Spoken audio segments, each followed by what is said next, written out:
Hello student, this is Megha and today I'm going to talk about the poem The Lebanon Top by Ted Hughes. इससे पहले कि हम pome start करें हम laburnum tree के बारे में जान लेते हैं कि लेबनम ट्री किसे कहते हैं। तो हिंदी में हम लेबनम ट्री को अमलतास का पेड़ कहते हैं and it's a very poisonous tree with poisonous leaves and poisonous flowers. अब क्योंकि ये जो पेड़ है ये काफ़ी पॉइजनस होता है तो यहाँ पर मैक्सिमम जो बर्ड्स है वो अपना नेस्ट यहीं पर बनाते हैं क्योंकि इस पेड़ पर किसी मैन या एनिमल्स के अटैक की जो पॉसिबिलिटीज होती है वो काफ़ी कम होती है। And the other thing we find in the poem is a bird goldfinch. Now as you can see in the picture, goldfinch is a small bird with yellow in color. और ये जो पोम है the laburnum top by Ted Hughes, it describes the mutual relation between a laburnum tree and a goldfinch. Laburnum tree और goldfinch के बीच का relation ये poem हमको बताती है। Both of them are yellow in colour. The tree is yellow because of it flowers and leaves. Fine, now I will read the poem. The Lebanon top is silent and still in the afternoon yellow September sunlight. A few leaves yellowing, all its seeds fallen. तो यहाँ पर port laburnum top को describe करता है कि it's silent and still, मतलब ये खामोशी से चुपचाप, still means without any movement, कोई वहाँ पर एक्टिविटी नहीं हो रही है। आफ्टरनून का टाइम है, सितंबर मंथ है और ऑटम सीजन है क्योंकि इसके जितने भी सारे लीव्स है वो येलो है और सनलाइट जो इस पर पड़ रही है उसके कारण भी ये और ज़्यादा येलो लग रहा है। And all it's seeds fallen, मतलब जितने भी लेबनम टॉप के सीड्स है, छोटे छोटे फ्रूट्स है, वो सारे गिर चुके हैं बिकॉज इट्स ऑटम सीजन।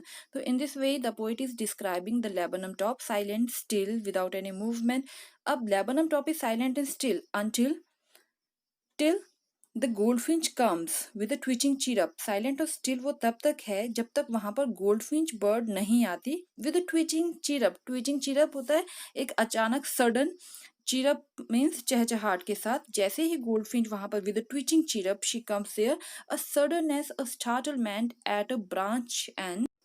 तो ऐसा लगता है all of a sudden goldfish ने अपनी प्रेजेंस से वहां पर सबको सरप्राइज्ड कर दिया हो। लेबनम टॉप में एकदम से एक्टिविटीज वहां पर स्टार्ट हो जाती है एंड इस स्टार्टलमेंट के साथ poet is comparing the goldfinch with the lizard, sleek as a lizard and alert and abrupt. कि जिस तरीके से एक लिजर्ड एक छिपकली होती है, अलर्ट होती है, अब्रप्ट यानी कि अपनी मूवमेंट में काफी क्विक होती है, और स्लीक यानी कि काफी स्मूथ होती है।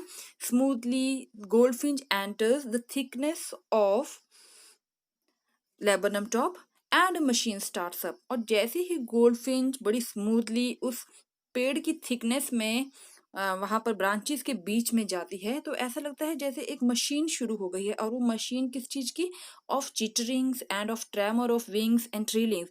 गोल्डफिंच के यंग वंस वो वहां पर नेस्ट में है, ठीक है, वो भूखे है, और जैसे ही मदर गोल्डफिंच वहां आती है तो चिटरिंग यानी कि चिरपिंग्स ऑफ स्मॉल बर्ड और जो विंग्स की ट्रेमर्स है उससे क्या होता है, the whole tree trembles and thrills. पंखों की फड़फड़ाहट के साथ उनकी चिरपिंग से तो जो पूरा पेड़ होता है जो अभी तक साइलेंट एंड स्टिल है, it trembles with there movements and it's the engine of a family. Now the poet is saying कि goldfinch is like an engine of a family.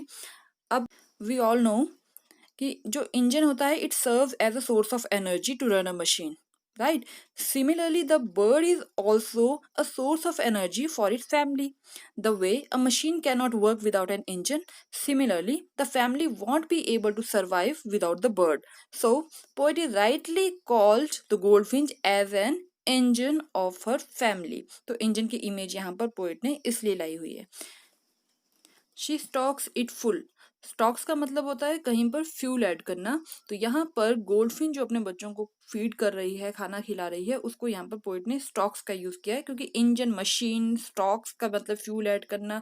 तो वो इमेज हमारे दिमाग में बनी रही है कि after feeding her young ones she flirts out to a branch end. वो एक ब्रांच, लेबनम टॉप की ब्रांच टहने के एंड में जाकर बैठ जाती है,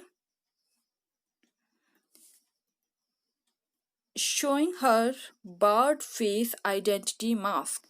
Now, Her bird face identity mask means the mother goldfinch has stripes on her face, as you can see in the picture. She remains hidden in the thickness of laburnum top. और जब वहाँ वो laburnum top में होती है तो उसको recognize करना वहाँ पर काफ़ी ज़्यादा difficult हो जाता है because both laburnum top and the mother goldfinch are yellow in color. लेकिन जो बर्ड का स्ट्राइप्ड फेस है, her striped face makes her recognisable, उससे हम उसको पहचानते हैं and this face become her identity mask. Fine. And after sitting at the branch and with eerie delicate whistle chirrup whistling. अब यहाँ पर जो गोल्डफिंच की साउंड है वो काफ़ी एरी है. एरी मीन्स वेरी काफ़ी अजीब सी है. And it chirps like it's whistling. ये इस तरीके से चहचहाती है जैसे कि ये हल्की सी विसल कर रही हो, सीटी बजा रही हो.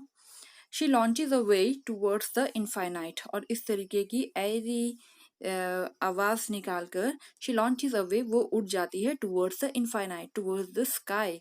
अब यहाँ पर लॉन्चेज अवे जो वर्ड है वो फिर से किसी मशीन के लिए यूज किया जाता है, जैसे रॉकेट लॉन्चेज अवे. लेकिन again it's poet is using this word to the goldfinch. Again the image of machine comes to our mind. तो इस तरीके से and the laburnum subsides to empty, and when the goldfinch flew away the laburnum again becomes silent and still. तो अब discuss करते हैं इसमें कुछ जो पोएटिक डिवाइसेस थे उसके बारे में. सबसे पहले हमें यहाँ पर मिलता है alliteration September sunlight because the repetition of s here. Simile sleek as a lizard because the goldfinch is compared to a lizard. Therefore, simile device.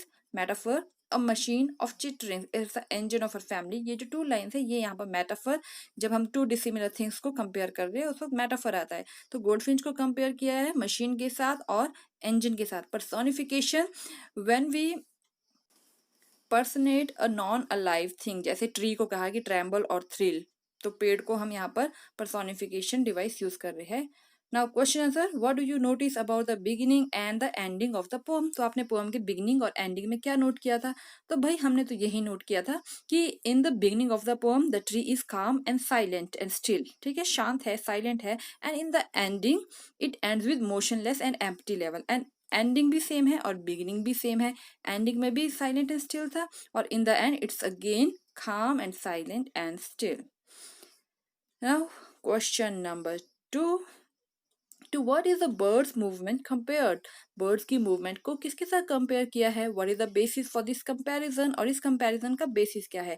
goldfinch movement is compared to that of a lizard. lizard के साथ compare किया गया था क्योंकि lizard कैसी होती है, abrupt, sleek, ठीक है, एंड क्विक होती है. तो वैसे ही गोल्डफिंच भी है, उसी स्लीकनेस के साथ जो गोल्डफिंच है वो पेड़ में एंटर करती है और मूवमेंट उसकी क्वाइट लिजर्ड की तरह है. The same kind of movement are also observe when the goldfinch arrives on the laburnum tree. तो लिजर्ड की तरह गोल्डफिंच को कंपेयर राइटली यहाँ पर किया गया है. Why is the image of engine evoked by the poet, कि पोएट ने अब इंजन की इमेज को क्यों यहाँ पर पोएम में हमारे सामने रखा है.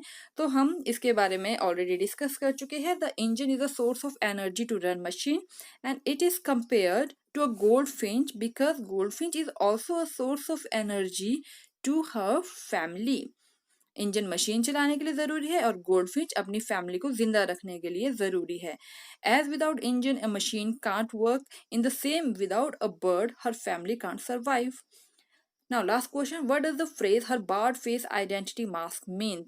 So this was the last line. The phrase means that the bird's barred face, again pictures में देखिए जो ये बार्ड फेस है, बार्स लगी हुई है फेस पे, जो ये लाइन्स सी लगी हुई है, ये उनकी आइडेंटिटी मास्क है. क्योंकि ये जो कवर्ड फेस है it becomes her identity mask recognition, क्योंकि इसी मास्क की वजह से ये जो इनका कलर है, जो बार्स है, इसी की वजह से हम पहचानते हैं कि this bird is a goldfinch. तो इस तरीके से आई एंड माई पोएम हेयर. तो बच्चों, after doing her duty what did the goldfinch do. अपना काम खत्म करने के बाद गोल्डफिश ने क्या किया था. Yes, she launches away towards the infinite. So similarly, my job is done here and I'm going to launch away. Goodbye, thank you, take care and Jai Hind.